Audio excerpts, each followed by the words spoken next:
Olá pessoal, bem-vindos a mais um episódio do Mundo da Anestesia.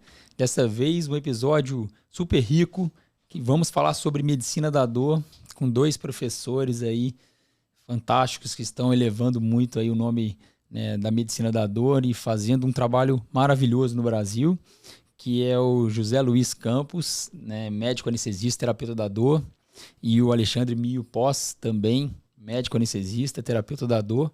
Ambos coordenam aí uma grande pós-graduação em medicina da dor clínica e também em medicina intervencionista da dor. E a gente vai conversar muito sobre dor aqui hoje e esclarecer várias dúvidas aí que até mesmo eu recebo no dia a dia. É uma área de atuação que, né, eu não domino, a dor crônica, a dor intervencionista, apenas dor aguda, como todos os anestesistas, né? Enfim, mas vai ser um bate-papo bem legal. Sejam bem-vindos. Obrigado, Renato. Obrigado pelo convite. Ao primeiro podcast de anestesia do Brasil. É uma honra estar aqui com vocês. Né? Me sinto pequeno demais aqui na frente de vocês. De forma alguma. E vou, com certeza, aprender muito também. Né? Tem muitas dúvidas, inclusive minhas também, que eu espero aí conseguir saná-las. Tá bom? Antes de começarmos, né, de praxe, eu gosto de falar muito do Volan, que é o nosso apoiador do Mundo da Anestesia. Um grande apoiador desde sempre, desde o início, onde tudo começou. Volan é uma plataforma de gestão de grupos de anestesia no Brasil, disruptivo, foi um inovador. O Fábio, que é o CEO, né, teve uma visão maravilhosa de ajudar os grupos de anestesia pelo Brasil na questão de gestão de escalas e de faturamento, que era uma dor também dos grupos de anestesia, é uma dor ainda, tem muitos grupos de anestesia que sofrem muito na gestão de escala, né, sofrem com faturamento, com glosas de convênio e etc. E o Volan vem com essa plataforma, esse aplicativo para ajudar os grupos de anestesia. www.volan.app.br. Então, vocês também vão ter acesso ao site do Volan aqui na descrição do episódio. É uma verdadeira inteligência artificial, né? E eles estão desenvolvendo cada vez mais recursos para ajudar o médico anestesista. É isso. Obrigado, Volan, mais uma vez. Então, vamos lá, doutores. Vamos conversar sobre dor. Vamos lá, José Luiz primeiro. Posso chamar de Zé? Porque a gente trabalha junto. Trabalhamos juntos, sim, claro. Eu até anestesio pro Zé quando ele não é anestesista no centro cirúrgico, ele é médico intervencionista. E é muito interessante, né? Às vezes, para você, deve ser muito interessante ficar do outro lado da barraca, né? Sim. Engraçado, talvez. Zé, me fala um pouco mais de você. Você é presidente da Sobramid, que é a Sociedade Brasileira. Na verdade, não é sociedade, é a Associação Brasileira de Médicos da Dor. Médicos da Dor, exato. Que é a antiga Sociedade Brasileira dos Médicos Intervencionistas em Dor. Isso. Isso, primeiro, Renato, muito obrigado. Estou aqui com você, que trabalhamos juntos, pessoa muito querida. Obrigado. Especial, também inovador aí no mundo virtual, aí você tem um mérito muito grande aí, tudo que você faz, parabéns. Obrigado. E também por estar ao lado do meu amigo, parceiro, irmão aí de profissão também, que é o Mil. E, enfim, eu espero que a gente consiga trazer bastante informação para você e para todos aí. A Sobramid, ela foi criada de ser a Sociedade Brasileira dos Médicos Intervencionistas em Dor. Acontece que a intervenção em dor ainda não é uma área de atuação pela MB. Então nós não temos ainda essa especificidade. Tanto que existe até uma incorrência muito comum de muitos colegas que colocam, às vezes até no receituário médico ou uma propaganda legal aí, mas ele tenta colocar essa titulação. Essa titulação, na verdade, ainda não existe. Nossa luta, nossa expectativa é que as coisas vão se assentando mais. É uma área, sim, de atuação, nós entendemos isso e nós entendemos que vai ser uma subespecialidade dentro da dor no futuro. Tá? Então, o mundo da dor no Brasil, na verdade, vamos pensar em Brasil, sentia a necessidade de uma sociedade médica brasileira. Nós não tínhamos uma sociedade médica brasileira representativa. Existe, todo mundo pensa, mas e a SBED? A SBED é uma sociedade de estudo da dor, ela é um braço da IASP americana, que não é somente médica. Então ela tem outras áreas, como odontologia, veterinária. Então, não é aceita na MB como uma sociedade médica. E numa convocação da própria MB, junto com a sua comissão de dor, né, que eles têm aí formado há muitos anos, foi colocado que nós deveríamos mudar nossa razão social e adequar a sociedade para que ela passe a ser a única sociedade médica dos médicos de dor, como ela é realmente. Então nós alteramos a razão social e estamos nesse trabalho agora, desse mundo que nós chamamos agora da nova sobramídia. Nós mantivemos o nome fantasia, porém o nome da razão social foi adequado. Como todas as sociedades médicas, eu até falei antes para vocês, estão mudando para associação, é um termo jurídico correto, e não mais usar a palavra sociedade. Todos estão fazendo isso. Um exemplo é a SBOT, que era a Sociedade Brasileira dos Médicos Ortopedistas e Traumatologistas, passou agora a associação, a mesma coisa. E também tiramos a palavra intervenção, ou seja, a dor, na verdade, ela é muito ampla. Não é só ou é tratamento clínico, ou é só intervenção, ela envolve muita coisa. Nós fazemos coisas que até a gente, às vezes, se a gente fosse falar, vai dar uns 10 episódios, porque nós temos muito convívio com pacientes de muitos diferentes, abrangemos em várias áreas. Então, realmente ficou mais interessante, atrativa para todos os médicos que tratam dor. E é isso que a gente quer confluir todas as áreas, todas as especialidades. Nós queremos, e a sociedade ela faz isso, ela está aberta a receber todas as sociedades, seja a SBA, que é a Brasileira de Anestesiologia, a SBOT, a SBN, que são dos neurologistas, neurocirurgiões, reumatologistas, acupuntura, fisiatria. Então, a área da dor é muito ampla e há necessidade dessa união, especificamente da parte médica, e é o que a gente tem feito. Muito legal, que trabalho fantástico. E você é médico anestesista, né, e professor de uma pós-graduação, de 2 pós, né, na Escola Cetros, não é isso? Pode falar um pouquinho mais dessa... Vou falar um pouquinho. Na verdade, é assim, nós damos aula desde que a gente praticamente virou médico, porque é uma área que tem essa carência. Então, fez parte da formação nossa, de pessoas que somos mais aí antigos na dor. Nós não somos nem tanto os primeiros da dor no Brasil, mas nós temos uma formação um pouco mais antiga. Nós passamos a dar aula sempre. Então, nós temos lá no Veracruz, por exemplo, uma residência, que é uma residência oficial pela MB. De intervenção? De área de atuação em dor. Então é clínica também, não é só? Não, é tudo. Legal. Não existe mais essa divisão. Não tem essa divisão. Não. Tá, ótimo. Então, pela MB, o que você vai ter é uma titulação de área de atuação. Essas especialidades que nós citamos, elas têm direito a prestar a prova para ter essa titulação. Que é um pré-requisito. É um pré-requisito. Aí, com o passar do tempo, também fomos convidados a participar de outras ações de ensino. Então, uma delas é a pós-graduação. Nós temos aqui a pós-graduação de intervenção em dor da Faculdade Cetros, que eu sou coordenador, e o Mil é o coordenador da intervenção clínica, Medicina Clínica da Dor, e ele também é o coordenador. Então, nós dois somos coordenadores de 2 cursos. Estamos em via de ter a intervenção avançada, ela deve inaugurar esse ano ainda, ou seja, fazendo somente de pós-graduação. Nós teríamos pós-graduação lato sensu 3 anos, envolvendo a clínica, a intervenção e a intervenção avançada. Legal, vamos falar sobre isso depois. Tá bem. Legal. Alexandre Mio, né? Tô vendo que você é chamado de Mio, né? Mio, mas é fácil, né? Fácil, né? Mio, é mais fácil que eu. Legal. Você também é anestesista, né? Também professor da Escola Cetros, né? Sócio do José, e vice-presidente da Sobramid, que vai ser o próximo presidente, não é isso? Legal. Eu preciso falar, ele é o próximo presidente eleito, porque na nossa formação societária, o vice-presidente é quem assume o próximo ano. Sim. Então sempre a eleição é para o vice. Esse ano agora será eleito o vice. O vice. Olha. Que seria o outro presidente na sequência. Entendi. Legal.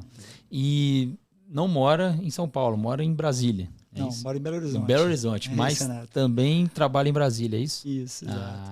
Legal. Renato, primeiro, obrigado pelo convite, né? Estar junto aqui com vocês dois aqui. Realmente o seu programa eu já conheço já há muitos anos, né? Desde a minha época que eu era anestesista, que agora eu já trabalho com medicina intervencionista, então eu deixei a anestesia. Legal. Mas eu já conheço o seu programa muito grande, tem uma repercussão muito grande, acho que fiquei muito honrado de estar aqui com você. Nossa, obrigado. Estou muito feliz também com a presença de vocês aqui.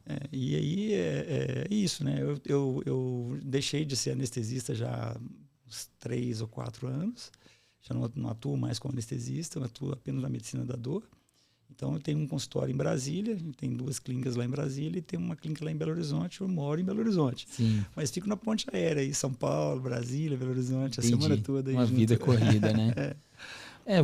O que eu tenho visto é que grande parte dos médicos que atuam em dor acabam ficando só nessa área. O Zé já é diferente, tá? Ainda continua fazendo anestesia. Né? O Zé é uma exceção. É uma exceção, né? É verdade. Eu acho que você acaba se dedicando mais, né? E não sobrando tempo para anestesia, né? Talvez. Hoje eu brinco até que eu me arrependo de não ter mudado antes, de ter feito uma opção anterior, sabe? Uhum.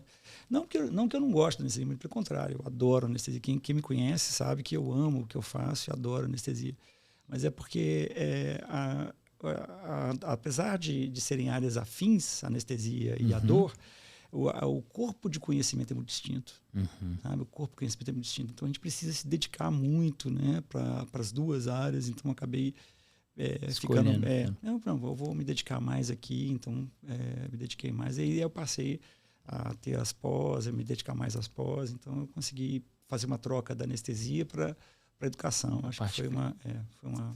Legal, eu estou nessa transição também. Na verdade, eu também sou anestesista, mas também estou nessa parte aí de ensino. Exato, né, mais online, mas a gente consegue dividir e acho que a gente tem que manter a prática, né? Igual você trabalha no consultório, trabalha com a pós, a gente precisa continuar com mão ensinando, né? Porque senão a gente acaba perdendo. E isso enriquece, né? A nossa prática enriquece o ensino, né? Com certeza. Então, quando eu estou ensinando algo que eu faço no meu dia a dia, né?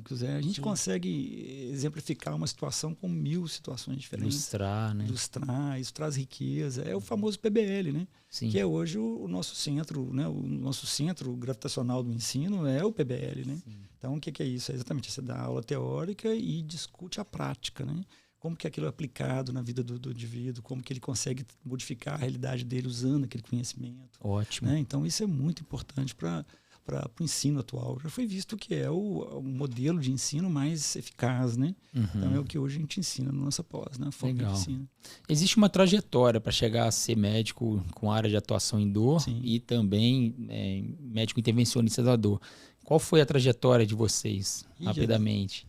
Ixi, o Zé vai ficar mais 10 episódios agora. Uns 10 aqui, na verdade. Pode dar uma resumida. Resume bem, viu, Zé? Vamos resumir. Na verdade, eu comecei a fazer o acompanhamento, até o meu início foi ali em Ribeirão, com a Gabriela Lauretti. E eu percebi uma dificuldade na resolução do paciente. Isso é uma coisa que a gente critica demais. Porque ainda há muitos colegas que trabalham na dor, mas eles não tratam o paciente. Uma coisa, as patologias andam juntos, a dor, patologia e a patologia original dessa dor. Dor é um sintoma, né, Zé? Um sintoma de uma patologia que às vezes é preponderante. Isso. Você não trata só o sintoma, você trata também a origem, né? É um indivíduo. Hoje existe uma fábrica de bloqueio sobre isso, depois nós podemos conversar, acho que é um grande tema. Isso é um grande tema. Acho que vale essa pergunta, vamos guardar ela na manga aqui. E dá até muita conversa mesmo, porque tem tanta repercussão isso que... Sim. Né? Fábrica de bloqueio. Nós vamos falar disso para você entender. Você vai entender. Mas o que acontece? Quando eu percebi que faltava conhecimento para a gente concluir algo mais concreto com o paciente, para tratar o paciente, eu comecei a buscar. Não tinha no Brasil. A gente tem focos no Brasil hoje, como, por exemplo, essa pós que nós estamos falando para você, a nossa residência, tem outras ainda, excelentes centros hoje, que melhorou demais, mas nós temos que buscar fora. Então, eu refinanciava um carro para mim mesmo e fui saindo do Brasil e fui conhecendo realmente como tratador. Nós estávamos pelo menos aí 10, 15 anos atrás, né? Hoje não. Hoje nós estamos seguindo o mesmo tratamento que você for fazer hoje na Holanda, no Japão, nos Estados Unidos, nós estamos fazendo. Tá? Talvez a Europa, inclusive, faça menos coisas que a gente, porque eles têm um problema financeiro dentro da saúde estatutária que eles têm. Mas daí eu segui, eu fiz um fellow na Cleveland Clinic. Né? Depois de lá, eu fiz vários estágios fora do Brasil, seguindo aí grandes nomes. Então fiquei... A Inglaterra foi um dos lugares que eu mais fui. Para mim, as pessoas eram muito abertas, porque hoje o que a gente percebe é que o conhecimento tem que ser passado. A pessoa não pode guardar o conhecimento para ele mais.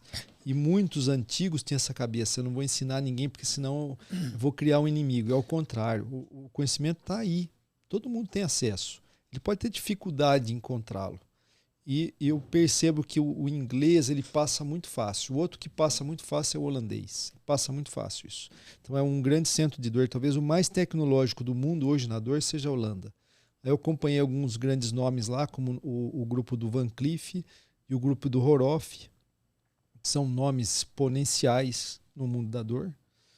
E eu fazia isso. Então aí chegou uma hora que eu comecei a fazer assim, onde eu vou ver tal tratamento, por exemplo, de um disco de tal maneira? Porque o resto eu já tinha... então é só aquele centro lá. Eu ficava lá, sei lá, um mês, 2 lá, acompanhando aquele serviço. Foi correndo atrás de cada... E isso hoje o Brasil tem, às vezes em poucos lugares, tem tudo.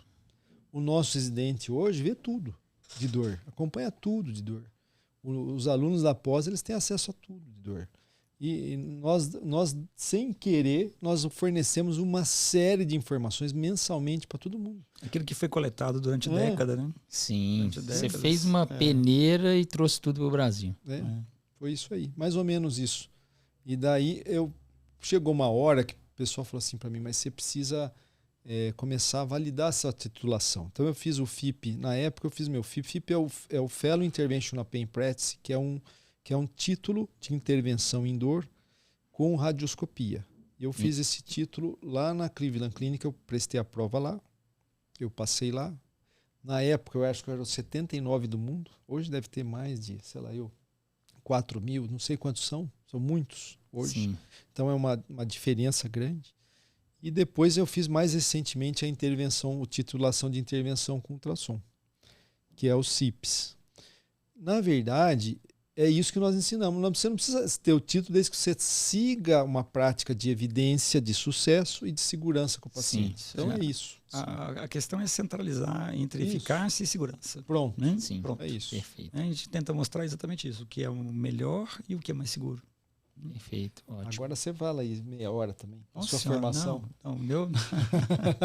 Não, mas só um parênteses. Aí precisou fazer alguma prova aqui no Brasil de título? A prova é a área de atuação. É essa prova que nós temos, que aqui vale juridicamente, que nos dá suporte para trabalhar com dor.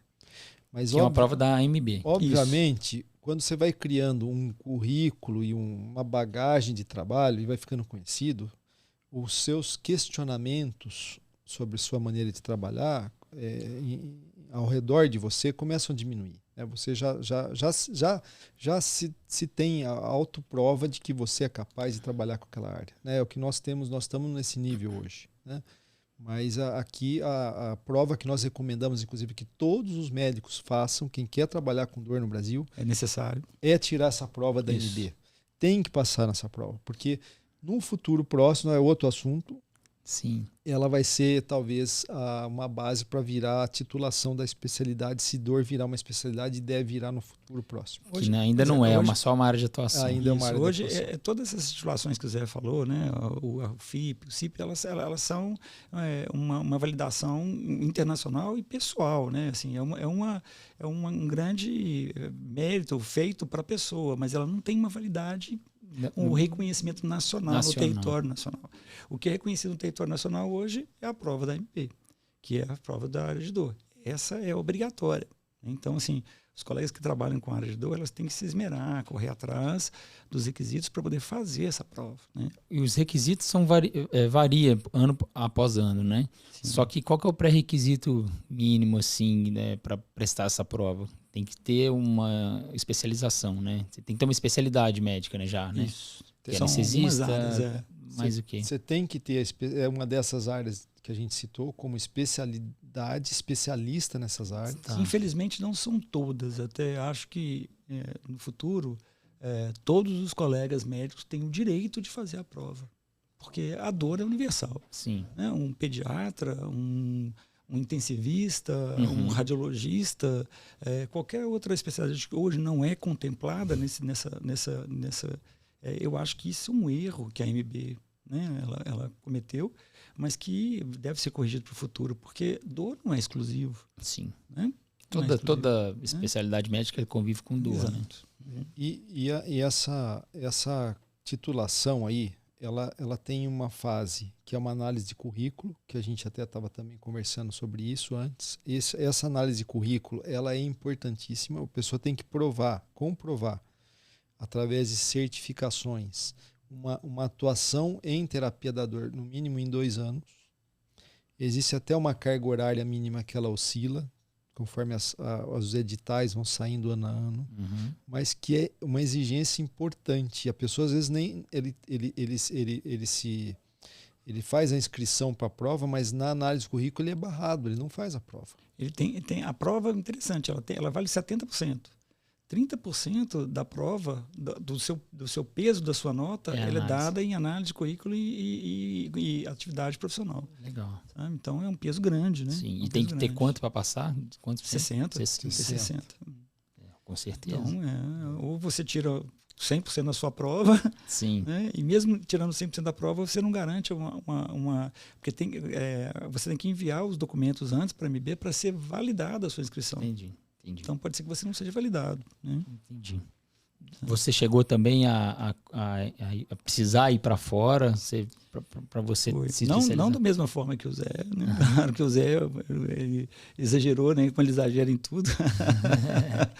Mas o Zé... mas eu também fiz. Eu tive uma grande sorte, gostaria até de relembrar, porque quando eu era estudante de medicina, eu tive como professor um dos grandes nomes da dor no Brasil, que foi o Zefino Fagundes, que em Minas Gerais, junto com o Onofre, né? Eram grandes nomes do Brasil na época, e eu fui aluno dele, né? Então eu já entrei na dor quando eu entrei na residência, né? Então eu acompanhei ele, isso há 30 anos. E o Amauri, em Campinas. E o Amauri, né? O Amauri, o Onofre, e a Tereza Jacob, acho que são os mais antigos. Os mais antigos. Eu estou falando que quando eu entrei há 30 anos, né? Então, assim, para você ter uma ideia, né? Então ele já era um nome importante na dor na época.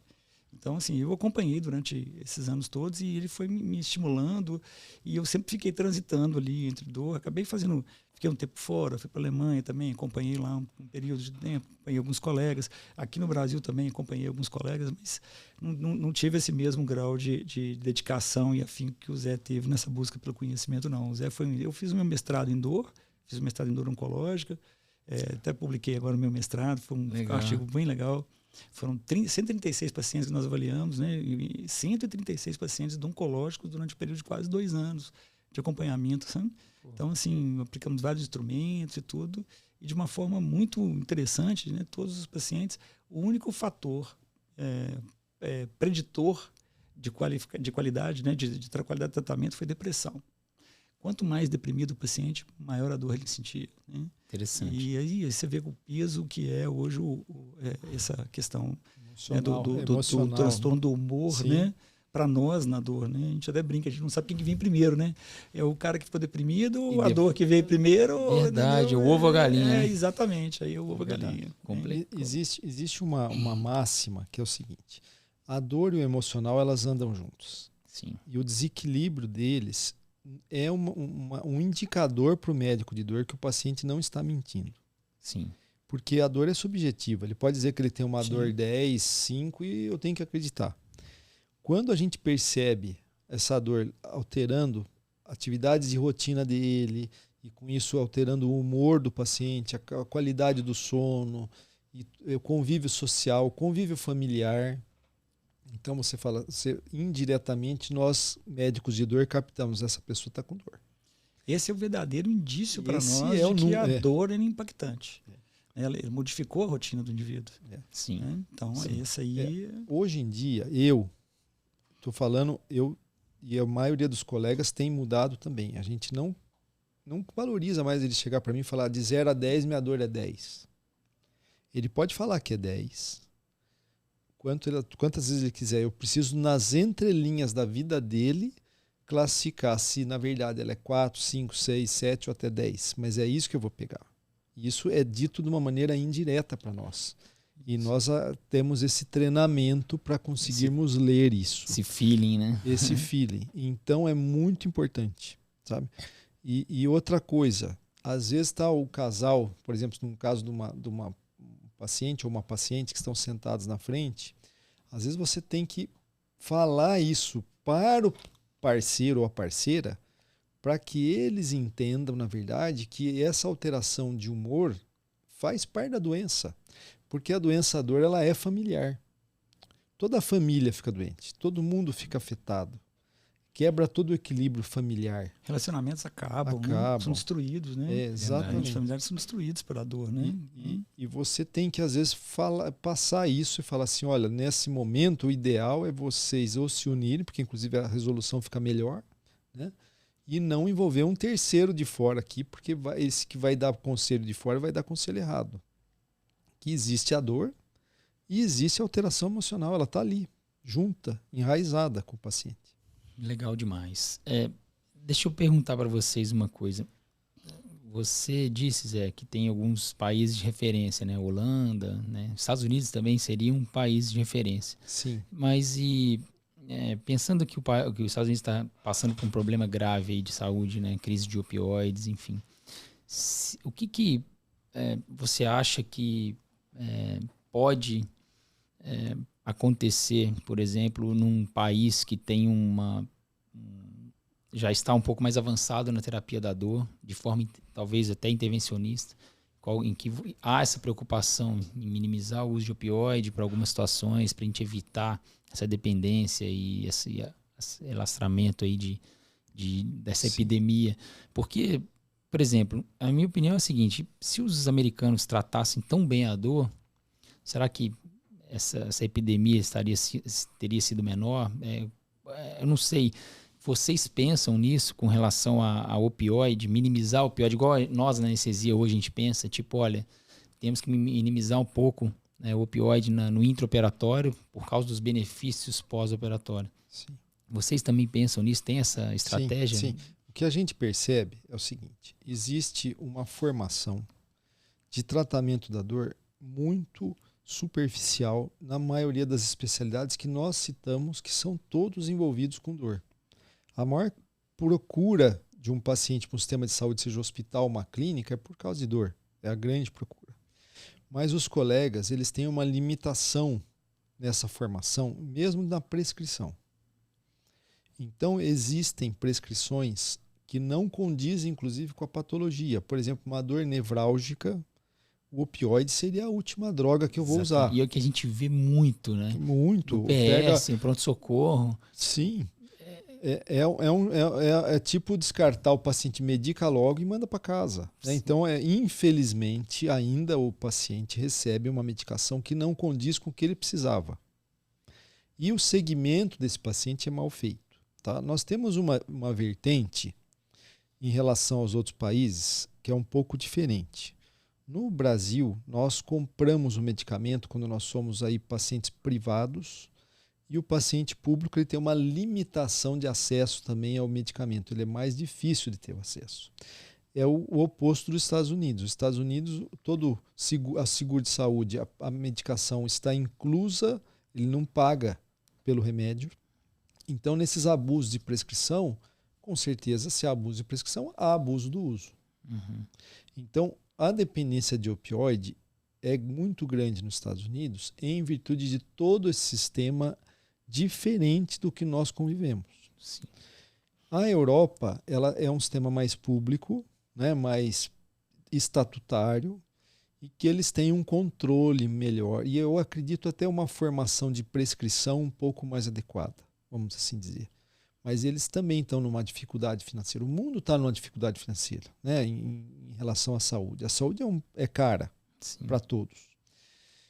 E a sua pergunta sobre nossa prescrição de opioide, na dor crônica, nós também tentamos evitar, porque ela não é uma medicação essencial, ela pode até ser uma medicação necessária e, dependendo da patologia, até a principal, depende isso da patologia, mas a gente procura associar coadjuvantes para minimizar, sim, o opioide do paciente. Perfeito. E eu já tive, o Mil também pode me completar, eu tive problemas sérios de pacientes dependentes de opioide, porque houveram prescrições inadequadas, sem os coadjuvantes, e o paciente já com problemas emocionais, como a gente acabou de falar, se apoia nesse remédio e acaba tendo realmente uma dependência. Eu não me lembro de um paciente meu que tenha se tornado dependente. Eu lembro de paciente que eu tenha recebido dependente. Chegam dependentes. Perfeito. Sabe, assim, interessante, porque o cuidado que o Zé está falando, né, que a gente tem em selecionar adequadamente o paciente, né, que o paciente que tem um perfil de risco, existe um score, né, que a gente usa para poder classificar, que, né, o Opioid Risk Tool, que ajuda a gente a orientar nessa classificação. Mas, assim, no Brasil, hoje, infelizmente, o que a gente tem é o contrário.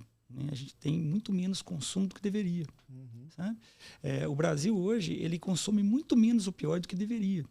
Sabe? Então, assim, por exemplo, os pacientes oncológicos, né, no meu estudo, por exemplo, eles recebem muito menos opioide do que deveriam também.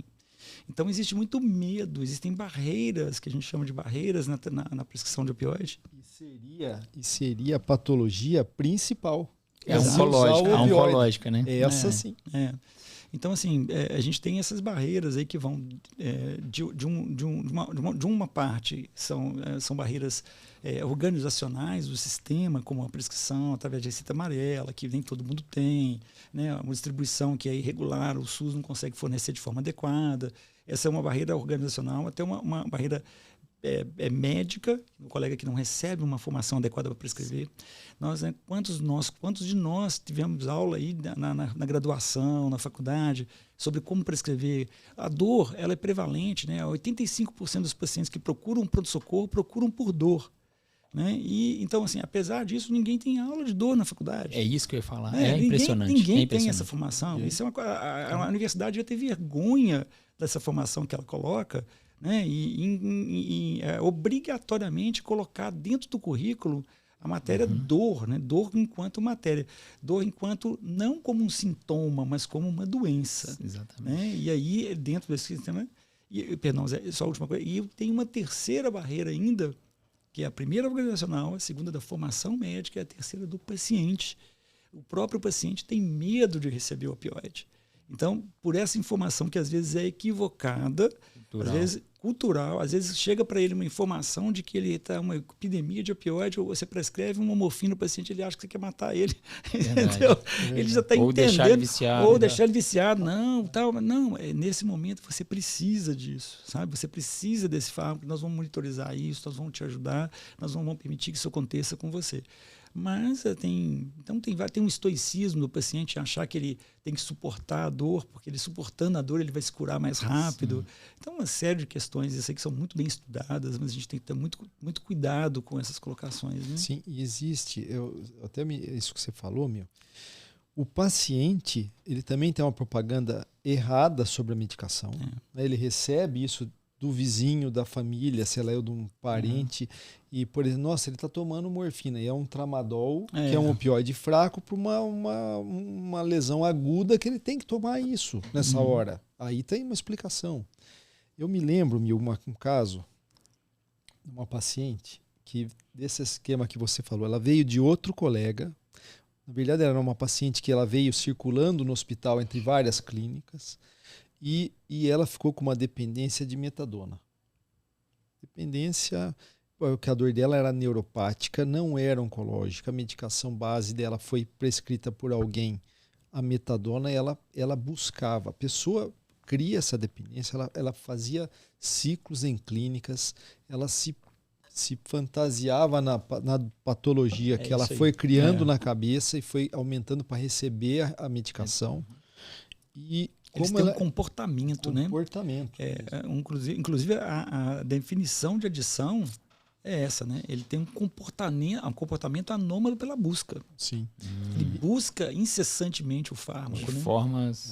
O faz de tudo para o buscar. comportamento muda. Existe, eu vou voltar nessa paciente, mas é uma coisa assim, existe na internet, você vê até dados verídicos aí de pacientes que se autoflagelavam. Por exemplo, tem um caso muito famoso que o sujeito fazia agressão ao testículo dele para ir, eu estou tendo sei lá, um problema vascular que sempre tem uma malformação, sempre fica aqui, ele ia no pronto-socorro para receber a dolantina na época. Nossa. Até que ele perdeu um testículo, depois ele foi agredindo o outro, até perder o outro, porque ele era a maneira como ele ia ao pronto-socorro e alguém dava a dolantina para ele. E só para concluir dessa paciente, que uma coisa que marcou, porque nós temos uma coisa muito interessante. O paciente que mais marca o médico de dor é o paciente oncológico. Nós ficamos muito próximos da sofrimento da família, junto. Então esse é um paciente especial para nós. Fica num cantinho do coração nosso sobre esse paciente. E essa paciente não era oncológica. Então eu me lembro por quê. Na hora que nós identificamos que estava nessa dependência, e ela era do plano da casa do hospital. Aí eu fui até a diretoria, falei assim, olha, está acontecendo isso. Ela está sendo retroalimentada aqui dentro do hospital em vários setores. Então nós tivemos uma reunião, marcamos a agenda, foi uma coisa muito bacana, eu nunca vi isso acontecer mais. O diretor do hospital marcou a reunião com a família, participou a todos o que estava acontecendo. Houve uma decisão familiar numa internação de desintoxicação dela. Foi uma coisa rara, nunca vi. Muito interessante isso. Participei, foi lá com a gente lá. É uma coisa assim que eu vi. Na primeira internação ela fugiu, obviamente, pulou o muro e fugiu. E depois nas outras nós conseguimos segurar e tratar ela. E todos os médicos que prescreviam, nós fomos tete a tete conversando com cada um para controlar essa paciente. Esse é um problema grave. E muito comum nos pronto-socorros, nas cidades, né? Eu recebo mensagens de colegas que relatam esse tipo de situação e com dúvidas. Renato, eu estou lá de plantão, chega uma paciente viciada em dolantina ou morfina e todos conhecem essa paciente. Sim. E aí, o que eu faço? Aí, essa dúvida pergunta.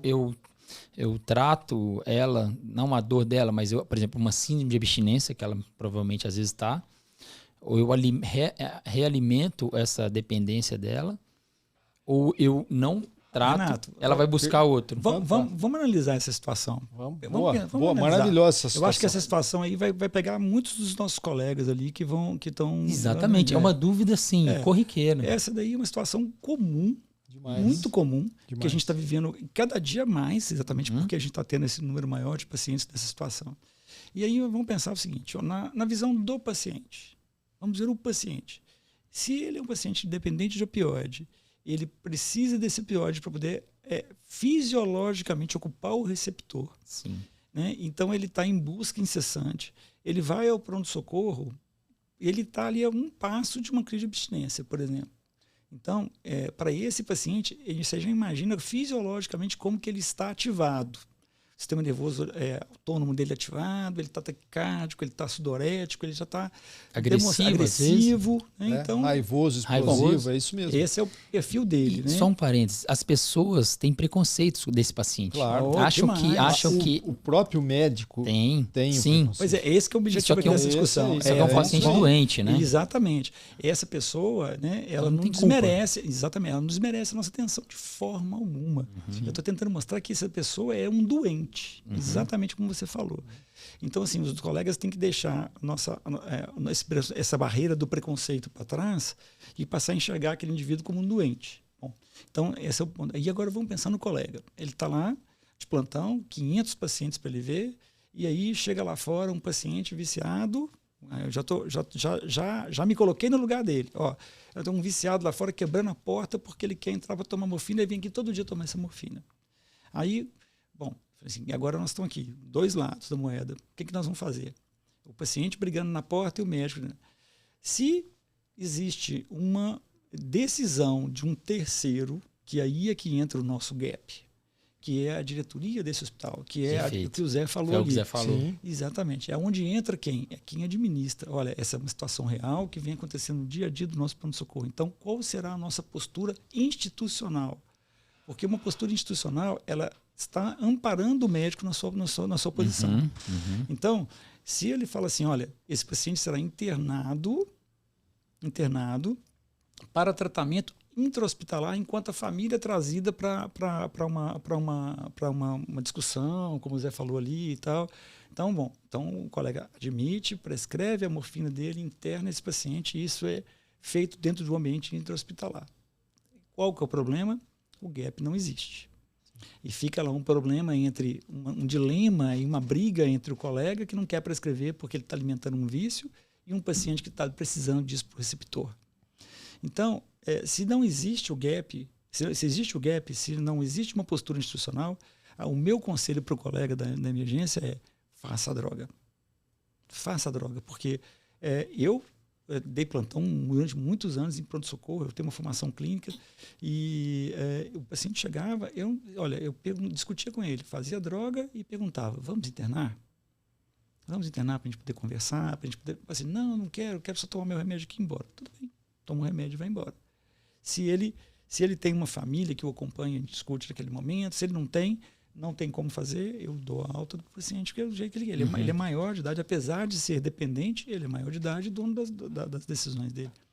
Porque o colega que está na linha de frente, esse colega que está na linha de frente, assumir uma postura individual de conflito é a pior coisa. É muito pior. Ele vai chamar a polícia, ele vai ser... Então, assim, essa é uma postura que tem que ser institucional. E aí, se não há, o meu conselho para os colegas que assistem a gente aqui é: comuniquem a diretoria clínica do problema e exijam dessa diretoria clínica uma postura que seja institucional, um protocolo de tratamento. E aí sim, nós vamos ter, o meu colega vai estar amparado para poder tratar aquele paciente da forma que seja adequada. Acolher o paciente. Exato, acolher o paciente. Esse paciente existe, misturando os assuntos, né, entre a dor e a adicção, né, nesse caso, há uma discriminação. Mesmo o paciente com dor que é recorrente, né, ela vem aquela paciente de novo da dor de cabeça, ela está aqui só para tomar alguma medicação lá, um tramal, porque ela está dependente do tramal. Todo mundo começa a ser meio taxado de dependente. Sim. Então, no nosso consultório, no paciente nosso, e que a gente vê na história que eles têm essa recorrência e essa busca ao pronto-socorro, a primeira coisa que a gente tenta dentro do consultório, agora um outro lado, não só no PS, mas do consultório, a gente tem essa conversa com o paciente. Ó, esse remédio, ele não faz bem. E se você quiser continuar sendo minha paciente ou meu paciente, eu não quero mais você no pronto-socorro. Nós vamos te medicar, nós vamos fazer o que você precisa, nós vamos tirar essa dependência sua da maneira que nós vamos tentar fora do ambiente hospitalar. Se não for possível, nós vamos pensar até hospitalar, mas nós vamos ter que fazer esse acordo com o paciente, com a família. Porque aí eu posso fora, por isso que a condução, como eu falou, você teve uma conduta, talvez tirou ele da emergência, mas ele tem que ser encaminhado. Nós temos que levar ele para algum lugar que vá. E isso daí é muito comum na dor. Não é só o problema dele ser adicto ou não. Ele vai se tornar possivelmente se continuar com essa atitude, mas é a taxação que o paciente leva pelo profissional, pelo médico que está lá de plantão na unidade de emergência. Lá vem o adictozinho para tomar um opioide. Então essa rotulação não faz bem, porque na verdade ele não está lá porque ele quer. Ninguém orientou ele. Ninguém fez essa pressão para pôr ele na linha. Sabe uma coisa? Sabe uma coisa, Zé? Que legal demais, fantástico que vocês falaram. Mas muitas vezes esse paciente se tornou assim por culpa de algum médico. Isso que eu ia falar agora. Sabe o que acontece na maior parte das vezes desses pacientes? E isso é assim, que eu vejo todos os dias, é que são pacientes que não têm um diagnóstico adequado, não têm um tratamento adequado. Então, assim, por exemplo, colegas que têm um desconhecimento, inclusive, da doença. Por exemplo, o colega emergencista está lá na emergência, chega para ele um paciente com uma síndrome complexa, que o membro está lá branco e o paciente está gritando de dor, ele não consegue fazer uma diferenciação entre uma doença e outra, ele acha que aquilo ali é uma crise histérica do paciente, né? E sabe, então assim, às vezes, quantas vezes eu falo, pacientes com síndrome autoimunal complexa, por exemplo, eles passam na clínica de uma forma geral com todos os colegas sem fazer um diagnóstico adequado. Sim. Colegas que deveriam fazer um diagnóstico adequado, né? No pós-operatório, né? Um paciente que fez uma fratura de punho, que fez na mão, os colegas não fazem esse diagnóstico. E assim, o paciente vier rotulado depois como um dependente. Sim. Eu costumo dizer para os meus seguidores, né, para os meus alunos, enfim, porque eu dou muita aula, curso sobre sedação e analgesia na UTI, né, nos quais os pacientes passam muitos dias recebendo opioide venoso contínuo. Né? Sim. E deve existir essa preocupação também. Né? Claro, com certeza. Ali é comuníssimo. Né? Tolerância, dependência, desmame, né, adequado, né, diagnóstico, enfim. E eu costumo dizer que qualquer médico que passa opioide para o paciente está colocando uma aliança no dedo do paciente, está casando com o paciente. Sim. Tem que ser obrigado a orientar e, se for o caso, desmamar. Né? O problema é que no Brasil acontece isso, né? O médico dá um opioide para o paciente tem uma euforia, sente um alívio da dor, mas vai voltar para casa com a prescrição ruim, vai voltar e aí entra naquele ciclo. Sim. E outra coisa sobre o opioide, né? O opioide tem efeitos colaterais além da adicção. Nossa, falou muito então, bem. O colega, a gente sempre fala, a mesma mão que prescreve o opioide tem que prescrever o antiemético, o antialérgico, Perfeito. né? Para medicação para constipação. Então ele tem que prever possibilidades e uma delas é você orientar. Esse é um remédio que você não deve abusar. O usuário de opioide não tem testosterona. É Tem verdade. testosterona. Zera testosterona. Verdade. Ele zera Hormônios testosterona. sexuais vai lá embaixo. Ele zera. Então, por aí você vê a gravidade, né?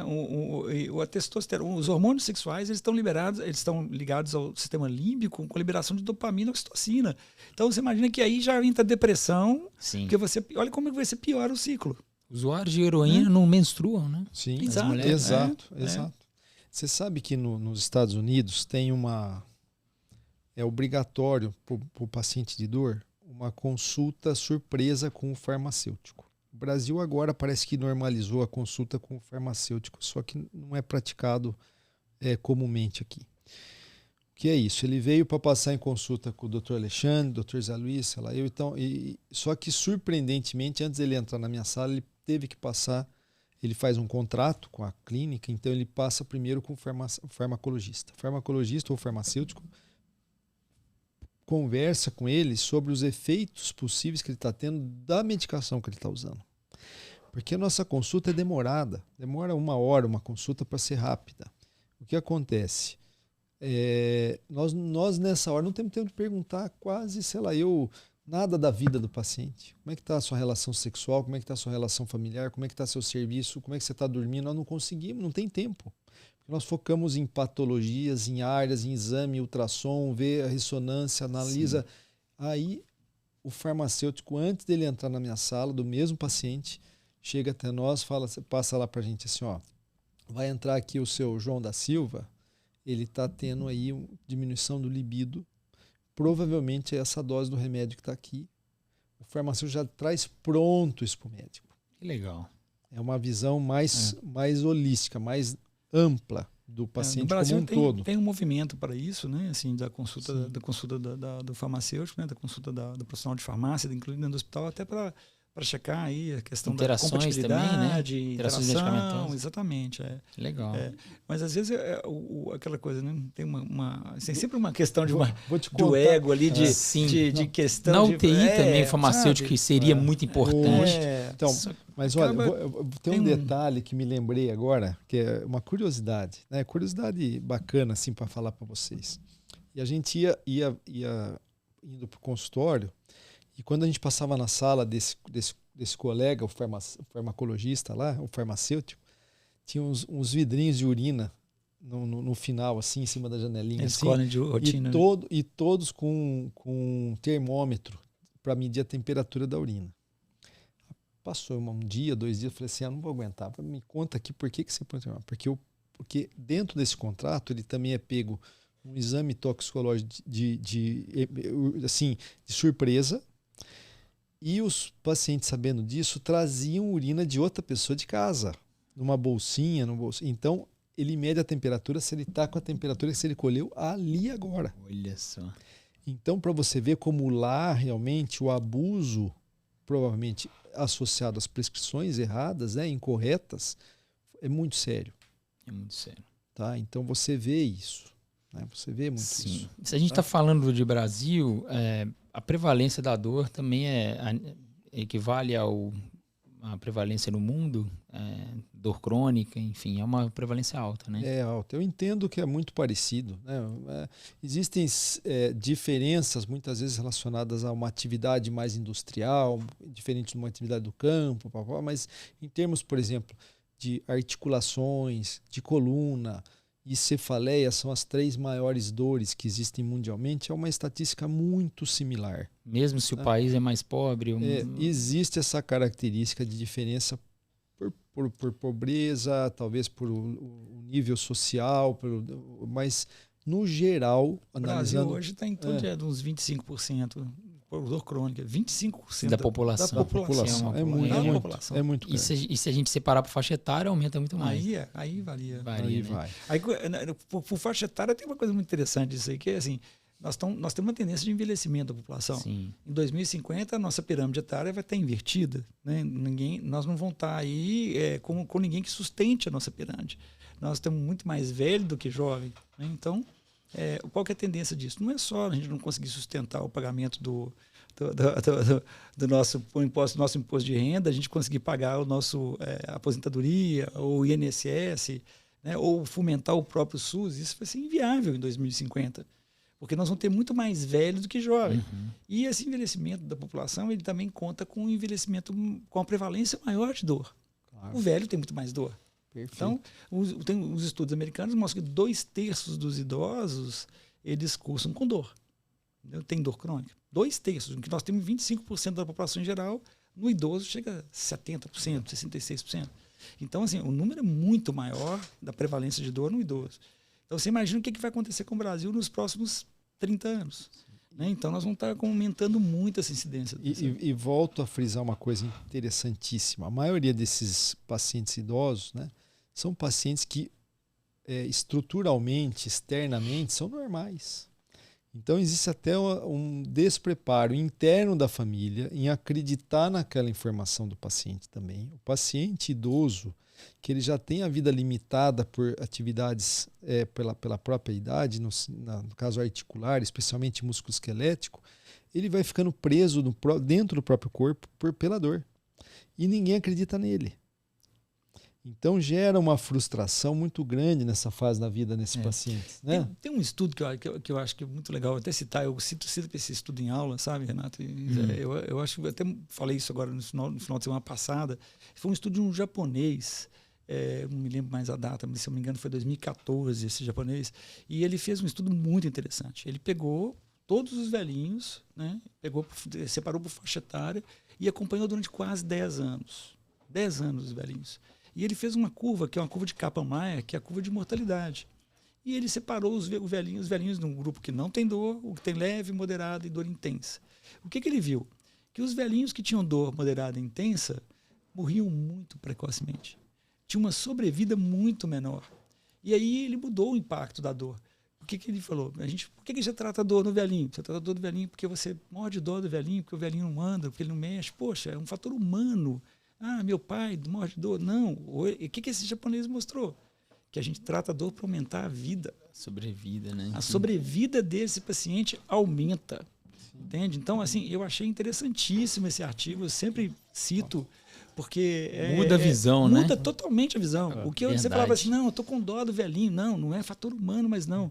É sobrevida. Você não trata câncer para aumentar a sobrevida? Exatamente. Você trata um câncer para dar mais alguns meses de vida para ele. Por que eu não vou tratar um velhinho para aumentar a vida dele em mais 5 anos, em mais 10 anos? Sim. A gente tem que falar de dor mesmo, né? Porque é preocupante esses dados, né? Tem uma patologia específica, que eu acho que é um exemplo clássico disso que você falou. Por exemplo, as lesões, as fraturas de coluna por osteoporose, tá? Nem tanto as patológicas por metástase óssea ou por problemas tumorais na coluna, mas mesmo vamos pensar no paciente fisiologicamente, vai ganhando menos massa, vai perdendo massa, na verdade, e vai ficando suscetível à fratura. O que nós entendemos no médico mais tradicional e que a gente combate isso veementemente? Ó, fica em casa, colete, são 4, 5, 6 meses de muita dor. Isso leva o paciente à mortalidade alta, 85% mais mortalidade do que se ele tratar essa fratura. Por que eu trato o sujeito que fraturou o fêmur como uma fratura, mas eu não posso tratar a coluna como uma fratura? Perfeito. É fratura. Então não custa nada fazer uma verteplastia, uma picadinha, entro com uma agulha, jogo meio ml de cimento lá, acaba a dor, estabiliza a fratura e tira de 85% de mortalidade. É absurdo o número. Ah, mas é o mesmo lá do filme. Só que você está tratando diferente. Sim. Então é verdadeiro. Impressionante isso, né? A gente está falando aqui de Brasil, né? E eu acredito que os centros de dor, né, no Brasil são escassos, né? Deve ser mais concentrado aqui na região sudeste, né? Infelizmente é verdade. E a população do SUS tem menor, né, acesso, né, quase zero, muito pouco, ao especialista da dor, né? E também ao intervencionista, né? E assim, a gente sabe da importância da multiprofissionalidade da dor, da prevenção da dor, mas aqui a gente está conversando, eu estou conversando com vocês que são mais intervencionistas, né? Já tratam a causa e também o sintoma, a dor, a doença, que é também super importante, né? O que hoje a medicina intervencionista tem de novidade, de uma coisa que vocês falam assim, olha, isso aqui é um divisor de águas, como esse caso que você falou, né? Que como que pode mudar a vida de um paciente? Porque eu entendo como tratamento da dor, né, dor intervencionista, né, medicina da dor intervencionista, como, por exemplo, procedimentos guiados por fluoroscopia, né, por ultrassom. Ultrassom, perfeito. Né? Mas hoje eu já vejo que tem alguns procedimentos endoscópicos também, né? Vertebroplastias, neuromodulação, implante de neuromodulador. Né? Eu vou acrescentar a essa sua pergunta, essa sua colocação, aquela história da fábrica do bloqueio. Já vou responder junto. Então vamos lá. Porque eu acho que é uma coisa importantíssima. Houve em diversas áreas uma migração, felizmente, a busca da terapia da dor pelo colega médico. O médico está querendo aprender a tratar um pouco mais. Nós buscamos, tanto que nós vivemos do ensino também, além da parte médica, nós temos essa vida acadêmica. Então a gente percebe a busca. Porém, ainda maciçamente, existe uma incorrência em condutas que nós não entendemos como corretas, que é exatamente isso, de pegar o paciente que vem com dor, nós vamos fazer um bloqueio e vou marcar um bloqueio. O bloqueio implica normalmente numa injeção de corticosteroide. O corticosteroide dá uma alteração no eixo hipotalâmico hipofisário desse paciente para o resto da vida, com gravidades, porque a gente percebe que o paciente não está sendo tratado, está sendo aliviado numa emergência álgica, e essa incorrência desses procedimentos vão se dando com frequência. O paciente vai acontecendo a cada 1 mês e meio, 2, ele está lá no centro cirúrgico ou dentro até do consultório fazendo essa injeção, e isso daí é que a gente está apelidando aqui para vocês aqui como uma fábrica de bloqueio. Não é isso. É que não é a medicina que nós queremos que o paciente receba. Eu não gostaria de ter essa medicina, né? Nós não queríamos receber essa medicina. Nós queremos o quê? Que o colega até me tire de uma crise álgica, perfeito, mas identifique o porquê que eu estou com essa dor, identifique a causa e me dê as opções para eu tratar a patologia e a dor simultaneamente. Isso é medicina da dor, isso é a verdadeira medicina da dor. E eu acho que é esse que nós começamos falando um pouquinho até das titulações, tudo. Esse é nosso entendimento, que é o que casa de melhor. Então a tecnologia anda junto com a dor. Nós temos inúmeros tratamentos tecnológicos, como também os medicamentosos, como também as intervenções que você citou. Porém, a gente percebe que é o conjunto total. coisa não adianta eu falar, é só isso que vai tratar a dor de alguém. Nós temos que ter o paciente também tratado com todas essas opções terapêuticas. Então, eu vejo que, infelizmente, quando o colega, o médico, está conduzindo o paciente em fazer vários bloqueios aí, ele não está cuidando realmente, não está tratando de fato, não é a medicina correta, não é a maneira como nós, da Sobrami, vemos a medicina correta ser feita dessa maneira. Nós temos que esse bloqueio ele tem que ser emergencial, muitas vezes ele até pode ser curativo, mas na maioria das vezes esse paciente precisa de um tratamento específico para aquela colocação. E aí vem essas opções todas que você falou, que o Mil falou. Tá? A gente tem, eu acho que a neuromodulação, junto com a regenerativa, aí de fato, respondendo a sua pergunta, na minha visão, são áreas crescentes e que estão num crescimento indo para um lado muito importante enquanto com a melhoria de vida do paciente. Eu entendo que a regenerativa no Brasil é muito básica. Dê exemplos aí. Existem tanto injeção de biológicos que você faz aí no paciente hoje que ainda estão sendo barrados pela Anvisa. Eu até entendo, precisa de regulamentação para não acontecer o uso de técnicas indiscriminadamente. Mas a regenerativa mundialmente é uma área crescente em tudo. Seja na área genética, seja na área de biológicas, e enfim, para injeção de biológicos, tudo isso daí é importante. PRP, você está falando, por exemplo? PRP, BMA, que é medula, IMEC, célula-tronco gordurosa, essas terapias não são aprovadas ainda. Não. Ainda não. Ozônio não é, né? Ozônio também. Absurdo, né? Absurdo, né? Desculpa, mas assim... O Conselho Federal queria criar um peguinho de, né, ajuda, né? Sim. Qualquer farmacêutico pode fazer ozônio nesse país e médico não pode. Né? Absurdo, né? Absurdo. O CFM, nossa. E eu acho que a neuromodulação, né, eu falo por mim aí, o Mil também tem certeza, nós estamos juntos nesse trabalho há muitos anos aí. 15 anos atrás, a gente falava para o paciente, você vai melhorar até 40%.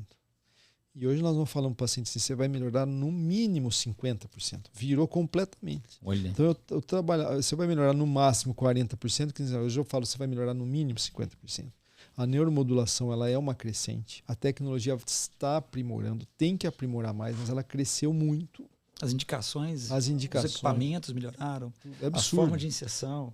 Era muito mais cruento, muito mais difícil de se implantar. Hoje as técnicas são perfeitas. Não é só neurocirurgião que implementa o neuroestimulador? Muito pelo contrário. Muito pelo contrário. Há 10 anos, quando eu fazia residência, era o neurocirurgião que implementava. Pois nos Estados Unidos a maior parte que implementa somos nós anestesistas. 90%. Mas é percutâneo ou envolve uma cirurgia? Percutâneo. Ela é um percutâneo, mas que tem uma pequena cirurgia para implantar. Né? Tem um corte É um corte mínimo. Né? Mas não tem uma laminectomia. Assim, sim, não precisa de uma laminectomia para fazer o implante. Entendeu? Pode ser que precise, se for preciso, aí você pode associar técnicas. Sim. Hoje você tem uma agulha de peridural, Renato, que, por exemplo, é um dos sistemas, né, que a gente implanta, que você cai no espaço peridural, aí você passa um fio guia, tira essa agulha, vai com uma outra agulha por esse fio guia larga. Mas com radioscopia? Não. Sim, com radioscopia. Sempre. É obrigatório que seja radioscopia. Tá. E aí essa agulha é uma agulha plástica. É um dilatador, né? Uma bainha. Aí essa segunda agulha que entrou pelo fio guia, daí eu tiro o fio guia e passo até eletrodos em placa e não mais tubulares no formato de catéter só. Eu posso passar até eletrodo em placa por punção. Você passa uma punção. Interessante. Exatamente. Fantástico. Mudou completamente. Muito bom. E mesmo acho que a dor, nesse sentido, até para anestesia no pós-operatório, hoje, o que a gente trouxe hoje também de estudo anatômico, né? Por exemplo, as inervações sensitivas pré-articulares, são um campo enorme para o anestesista fazer analgesia. Sim. Então, os pontos de denervação do quadril que foram transportados para um bloqueio, tá, da região do quadril acetabular ao redor ali, pegando tanto femoral como obturatório. O PENG, por exemplo? O PENG fez isso, ele transcreveu as técnicas de denervação que eram feitas há 15 anos por fluoroscopia para ultrassom como bloqueio. Fantástico. E aí que você falou, desculpa, Zé, mas maravilhoso. qual que foi o grande marco que mudou para a gente? O ultrassom. Ultrassom. Pronto. Perfeito. Vou falar assim, se você me falar assim, Alexandre, o que mudou na sua vida nos últimos 20 anos? Ultrassom. Perfeito. A intervenção assim, hoje ele exige ultrassom. Não existe mais. Eu não consigo. Eu comprei meu ultrassom em 2015, né? Então, assim, desde 2015 eu faço tudo com ultrassom. Então, assim, eu não consigo imaginar como que era a minha vida antes do ultrassom, sabe? Assim, impressionante, né? Eu falei assim, meu Deus, o que eu fazia antes? Antes era tudo com parestesia, os bloqueios às cegas. Né? Como que eu botava essa agulha lá? Meu Deus do céu, sabe? Um dos exemplos que a gente dá, né, a gente fala muito isso, por exemplo, quando nós ensinamos um bloqueio do estrelado. Se o sujeito, o colega médico, não sabe manusear ultrassom, o único bloqueio que ele tem que saber na vida dele tem que ser esse, porque não é concebível fazer com qualquer fluoroscópica ou na palpação. Ali tem tanta estrutura nobre, eu não posso ir com uma agulha sem estar enxergando onde eu estou indo com essa agulha. Uhum. Então, eu acho que o ultrassom deu a liberdade da gente fazer tanto diagnóstico como bloqueio diagnóstico, como também bloqueios terapêuticos dentro do ambiente ambulatorial. Para que levar o paciente para o bloco para fazer um bloqueio diagnóstico? Eu faço esse bloqueio diagnóstico no consultório. Então, uma coisa que eu pensava, né? O médico intervencionista, ele vai depender de centro cirúrgico, e hoje não é tão assim, né? Depende mais. Depende totalmente mais. Nós levamos no estágio final do tratamento. E o que é a intervenção avançada? Que vocês estão. Nós chamamos o avançado. Esse vai ser o nosso próximo curso esse ano. Se a gente der conta, se a gente tiver perna, nós já estamos com, meu Deus. com tanto curso que. Nós chamamos o avançado quando nós entramos numa intervenção que a gente até faz uma similaridade assim, em termos de ação. Hoje, o intervencionista desse curso básico de pós-graduação ou dentro das residências, ele vai tratar até 80%, 90% das patologias, que são musculoesqueléticas, coluna, tudo bem. Porém, tem 10% aí que só vai ser tratado nessa área. Então, seria as osteoplastias ou vertebraplastias, né? Os tratamentos discais e os implantes de neuroestimulação, bomba intratecal, e os casos, por exemplo, a dor oncológica de tanto simpatectomias mais complexas, como também cordotomia. Tá? Então, são tratamentos neurólise subaracnoide. Então, são outra, é a cereja do bolo, Renato. É a cereja do bolo. Entendi. E exige centro cirúrgico? Sempre. Esse é um nível de procedimento que são todos dentro do... Radiointervenção, muitas vezes, combinada. Tratamento de radiofrequência intraóssea para tumores ósseos. Caramba. Então, é a cereja do bolo. É um paciente que ele também não pode deixar de acompanhar. Ou pelo menos ele tem que saber, indicar, não é verdade? Sim, exato. Ele tem que saber, existe a terapia, eu estou no meu limite aqui, eu vou indicar para quem faz. Isso devia crescer, né, no sentido como a neuroradiointervenção cresceu, né? Sim. Tipo, virar uma especialidade, uma subespecialidade, né? Uma coisa que... Porque realmente, quantos pacientes... Inclusive, a gente pode pensar que poderia ser uma coisa mais cara, mais inviável, mas quantos pacientes a gente poderia tirar de uma internação ou de passar por vários procedimentos? Exato. É uma medicina que às vezes pode ser... É o caro que sai barato depois, né? Sim. Quantos mais profissionais formados também, né? Sim. O nosso objetivo é esse, né? A gente está tentando...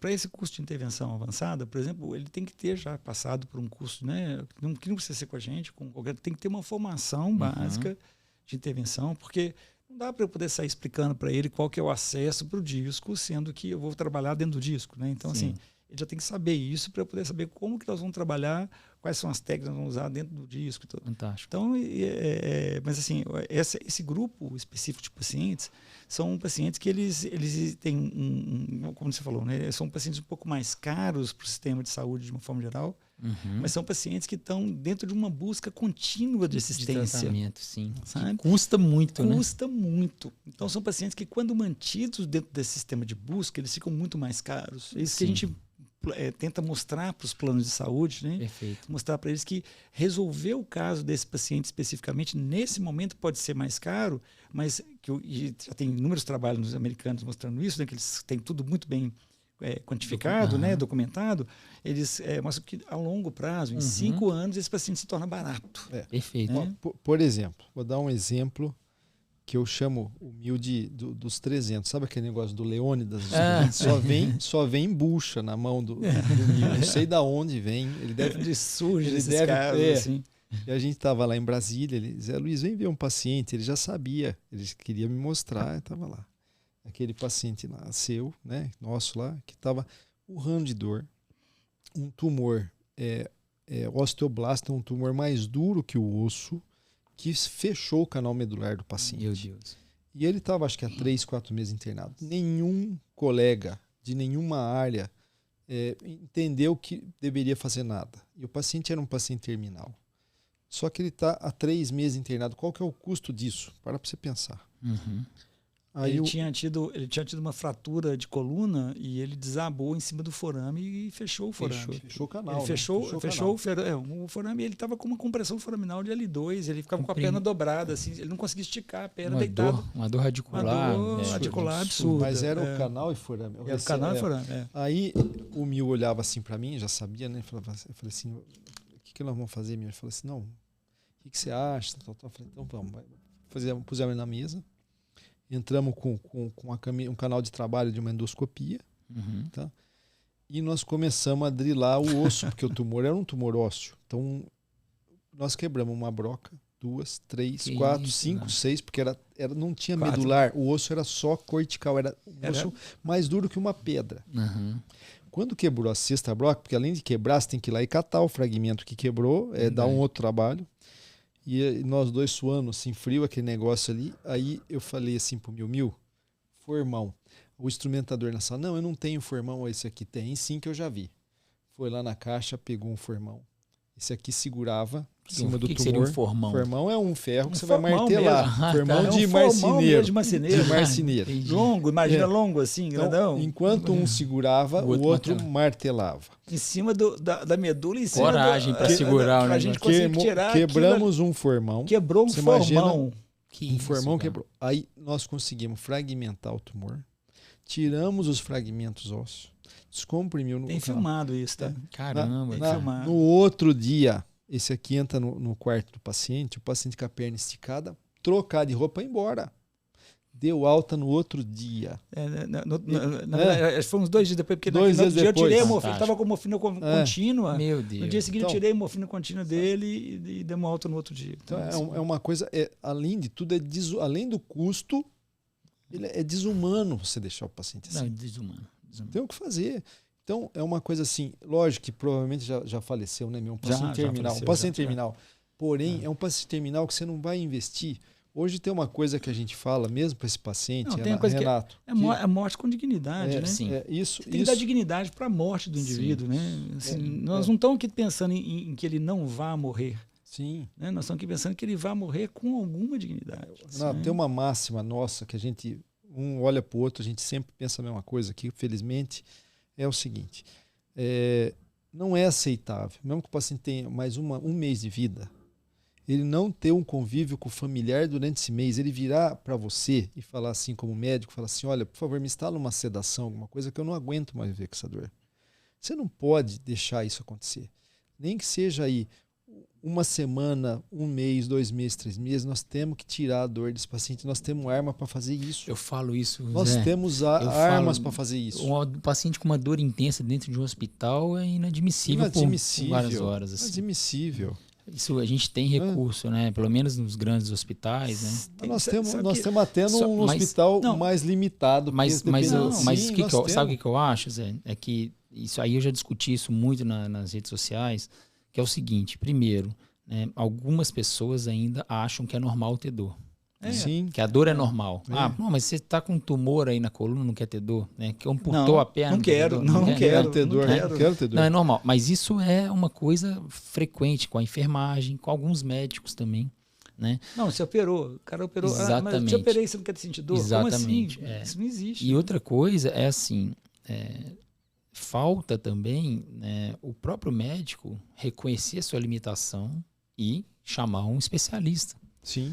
E a gente precisa desenvolver, divulgar e mostrar que isso é possível, né, muitos pacientes, por exemplo, com dor aguda intensa no hospital, né, que o anestesista pode ir lá com um bloqueio, com ultrassom e fazer um bloqueio e não chamam o anestesista. Sim, né? sim, é É verdade. a mesma coisa, se eu souber que esse paciente pode ser avaliado por um médico intervencionista, lá no Vera Cruz, por exemplo, se eu tiver lá com um paciente que, olha, cheguei no meu limite, eu não sei mais o que fazer, eu vou chamar o Zé Luiz, entendeu? Claro. Só que os intensivistas, às vezes, são oncologista, oncologista, o paliativista, né? Sim. Uma coisa que eu peguei muito na USP Ribeirão, eu pegava muitos queimados, né? Eu trabalhei muito com dor aguda por vários anos.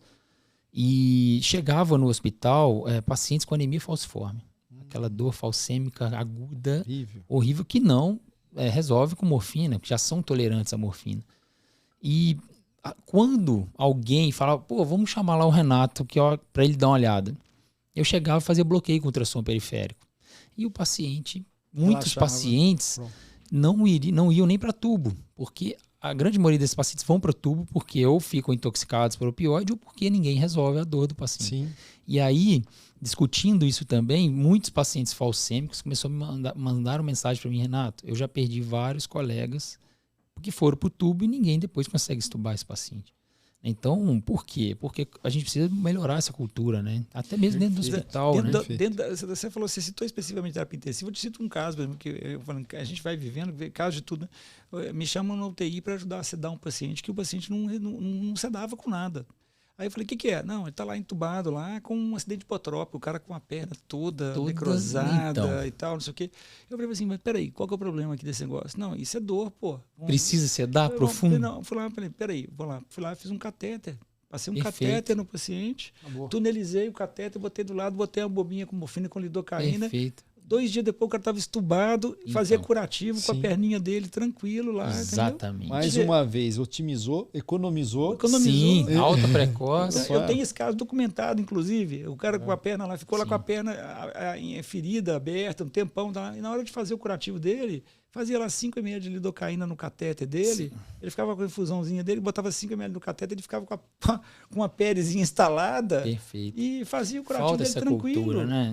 A gente vê pacientes com peridural na UTI, recebendo morfina, um monte de coisa, infusão, e ninguém usando o catéter lá parado. Pô, eu acho que aproveitando essas opções aí para falar, eu acho que até, Mil, você podia contar para a gente aí um pouquinho da injeção de álcool intratecal. E depois eu vou aproveitar e falar uma coisinha do idoso também.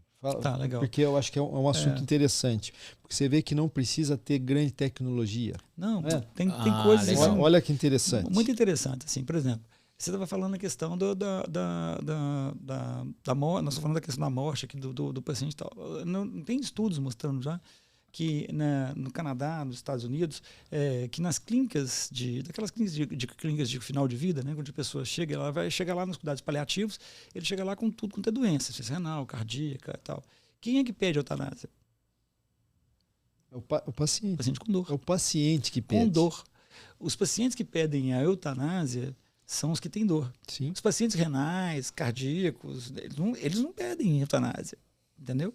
Então, o que significa isso? O que implica é que a dor, o sofrimento embutido na dor é que leva o paciente à eutanásia. Então, por isso que eu sou contra, hoje, a eutanásia. A não ser, né, em alguns casos específicos aí, que talvez a legislação possa até algum dia vir abordar. Mas, assim, eu sou totalmente contra, porque a maior parte das vezes o que a gente encontra são pacientes que não foram tratados adequadamente. Uhum. Né? Então, assim, a sedação paliativa, por exemplo, eu acho que é uma solução extrema para um paciente que já se tentou de tudo. Sim. Mas, assim, quantos pacientes nesse país nosso aqui já foram submetidos à cordotomia, por exemplo, Sim. ou à neurólise Sim. subaracnoide que o Zé está falando aqui? Né? Então, assim... Conta para o Renato como um caso seu. Conta, eu tenho até, você já sabe. Conta um caso para ele. Então, por exemplo, a neurólise subaracnoide é um procedimento que a gente faz para destruir as raízes sensitivas de forma seletiva. Então, eu consigo fazer isso para um tórax, para um braço, para uma mão, para uma perna. Então, nas mãos de um colega experiente, a gente consegue fazer isso sem que haja lesão motora. Consigo fazer uma lesão só da raiz sensitiva. Você identifica com radiofrequência ou não tem nada a ver? Nada disso. Nós estamos falando de uma falando lesão química. De uma Sim, vocês injetam álcool.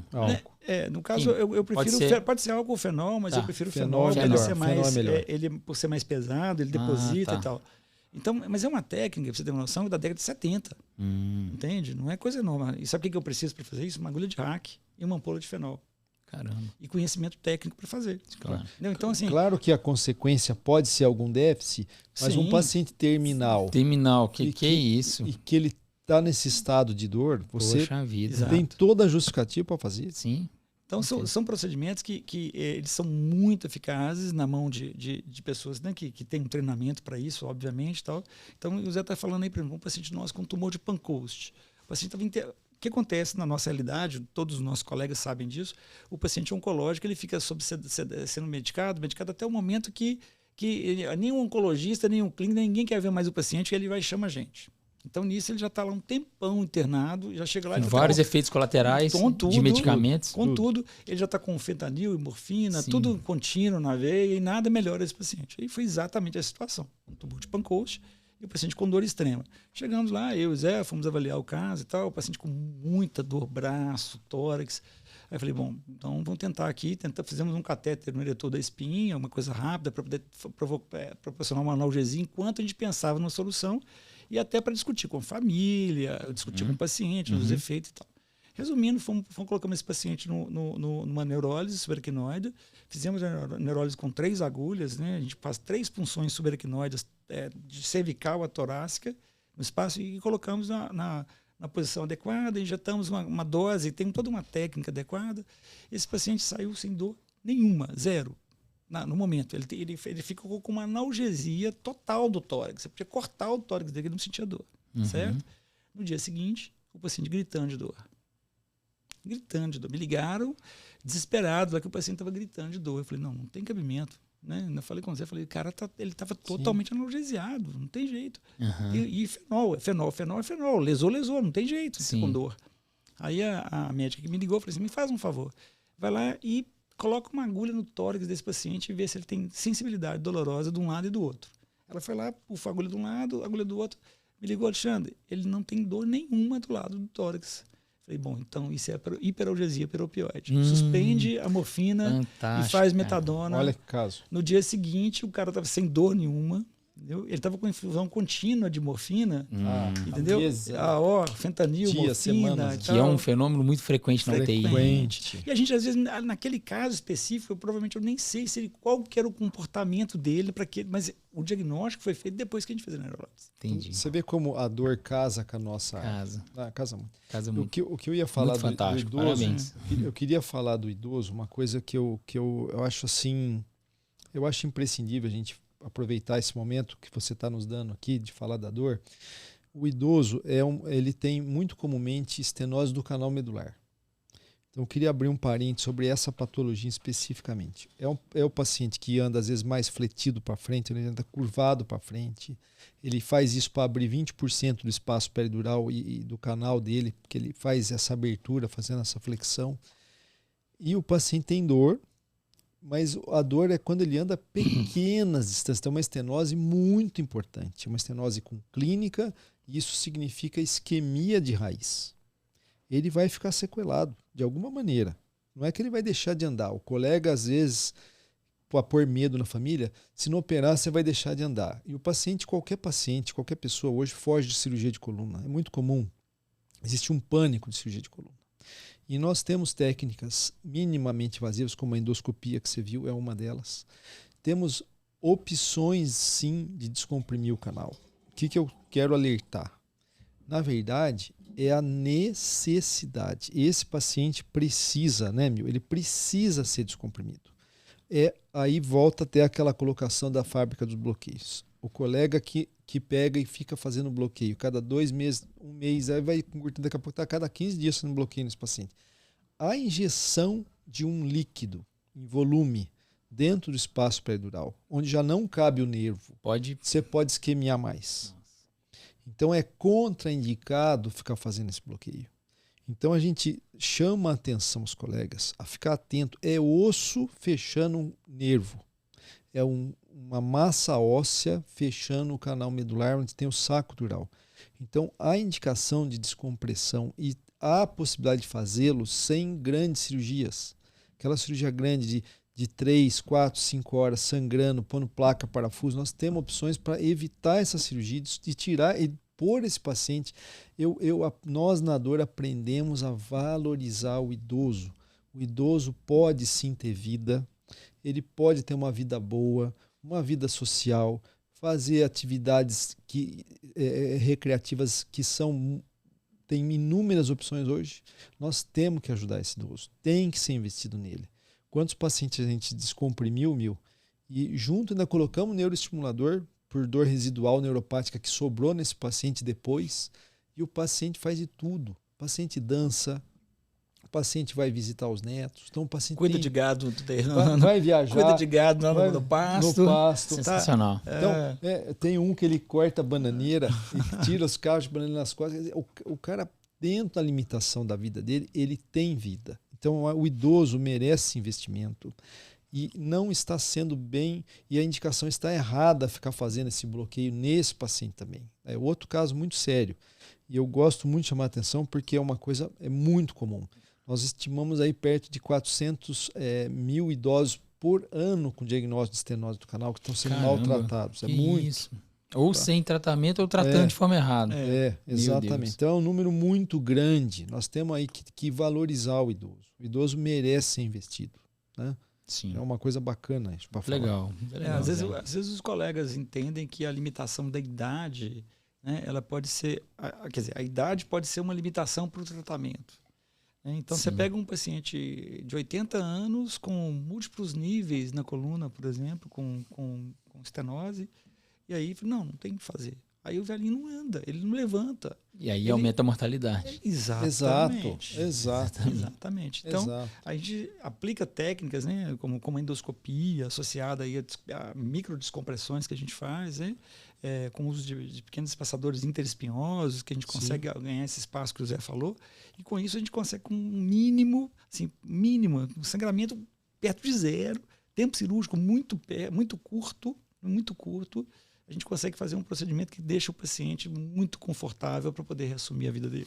Sabe? Então, isso é muito interessante. Sensacional. Acho que todo mundo precisa saber disso, né? Os médicos, inclusive a população, né? Que existe essa esperança, né? Muito bom. Gente, dá pra gente fazer uns 10 podcasts só sobre dor, né? É um campo imenso. Só para falar o seguinte, o Zé falou aqui um negócio que às vezes pode ser entendido de uma forma um pouco equivocada, eu vou tentar colocar de uma outra forma. A questão da fábrica de bloqueios, assim, que o Zé está falando aqui, é um assunto que às vezes ele pode gerar um pouco de emoção assim, na fala, né? Então eu fico um pouco preocupado com isso. É porque, assim, tem pacientes, né, que você não tem muito o que fazer. Né? Então, por exemplo, você precisa fazer bloqueios regulares, né? Bloqueios que são, dependendo de uma doença. Por exemplo, uma síndrome renal complexa. Um exemplo. Você coloca um estimulador de nervo, você coloca uma bomba, e assim mesmo, de tempos em tempos, você precisa fazer um bloqueio simpático nesse paciente, né? Então, na aguzação, no momento de piora. Mas ele está sendo acompanhado. Exatamente. O que a gente critica muito, né, é que, às vezes, o que os colegas fazem, né, a gente tem visto isso, e o mais grave, não somos nós que vemos, não, é a própria... a indústria dos convênios, as operadoras de saúde estão vendo isso. Né?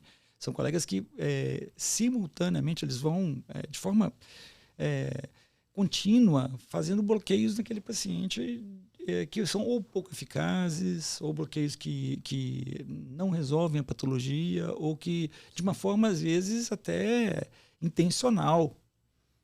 Isso aqui eu acho que é o mais grave. Para manter, talvez, o paciente. Manter o paciente fazendo bloqueios. Né? Então, assim, quando você detecta isso que o Zé falou, ele detecta que o paciente tem uma estenose em nível único, né? Ele está em crise, o paciente chegou para mim, né? Não tenha dúvida, eu vou fazer um bloqueio para aliviar a dor desse paciente e já vou programar uma endoscopia, ou vou encaminhar ele para um colega para poder fazer um procedimento, um neurocirurgião para fazer um procedimento aberto, descompressivo.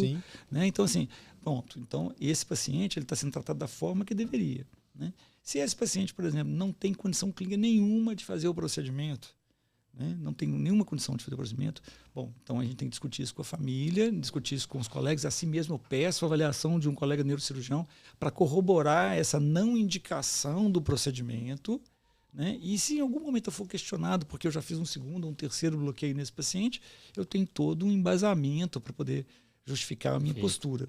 Né? Então, assim, eu acho que a gente tem que falar isso de uma forma muito clara, que as pessoas têm que ter muita consciência né, daquilo que eles estão fazendo, tanto de benefício quanto de malefício. Sim. Então, assim, a nossa postura tem que ser sempre em prol do bem-estar do nosso paciente. Aquilo que eu falei no início. As nossas técnicas, que o CIPS, né, e o FIP preconizam, elas juntam a eficácia e a segurança. Evidência, eficácia e segurança. Perfeito. Eficácia e segurança. E tudo isso em prol do benefício do nosso paciente. E se a gente tiver isso em foco, o resto a gente consegue conduzir. Legal, muito bom. Eu fiquei, assim, muito satisfeito com o episódio. A gente falou bastante coisa. Dá para perceber que tem muita coisa a ser falada ainda, né, Zé? A gente podia combinar um outro dia da gente falar mais, né, sobre dor. Vai ser um prazer. Eu gosto muito dessa área também, apesar de não ser minha área de atuação, propriamente dita, a não ser a dor aguda, mas me encanta. E eu sinto que é necessário falar de dor, porque é um problema que começa lá na faculdade, né? Como já foi citado, né? Que os médicos não veem, né, dor na faculdade. Sim. A gente consegue perceber que já não sabem nem manusear ou, né, prescrever um opioide, um analgésico, né, e selecionar um tratamento até mais simples. E a gente acaba causando, né, vários efeitos colaterais, né, enfim, não tratando o paciente direito, deixando de tratar. Né, e, então, acho que passar essa informação, esse podcast rico, né, para os alunos também que estão assistindo, né, residentes, enfim, dá para perceber que a dor ela pode ser muito bem individualizada e tem um amplo arsenal aí, né, em mãos de especialistas, né.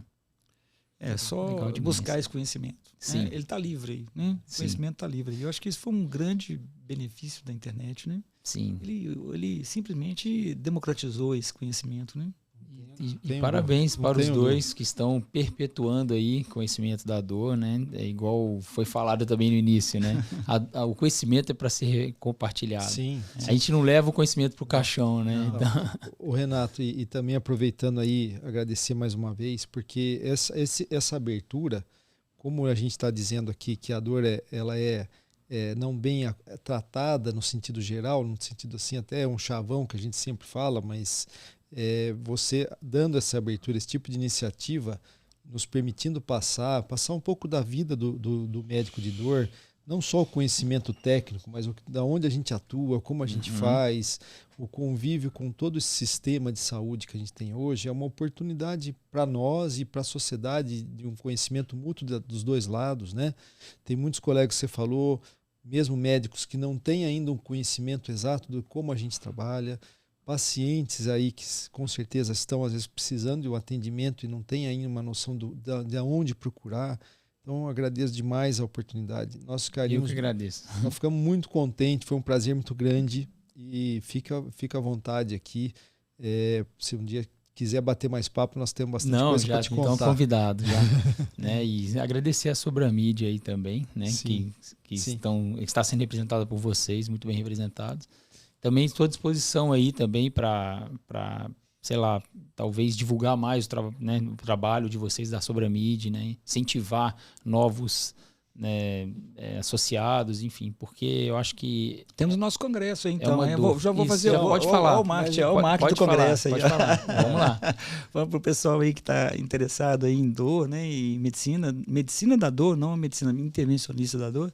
Nós temos aí o nosso congresso, que vai ser o Congresso Brasileiro de Medicina da Dor, que vai ser em 3, 4, 5 de agosto, aqui em São Paulo, no Bourbon, né? Bourbon Ibirapuera. Sim. Legal. E nós estamos aí com uma grade fantástica, né? Fantástico. Inúmeros convidados internacionais.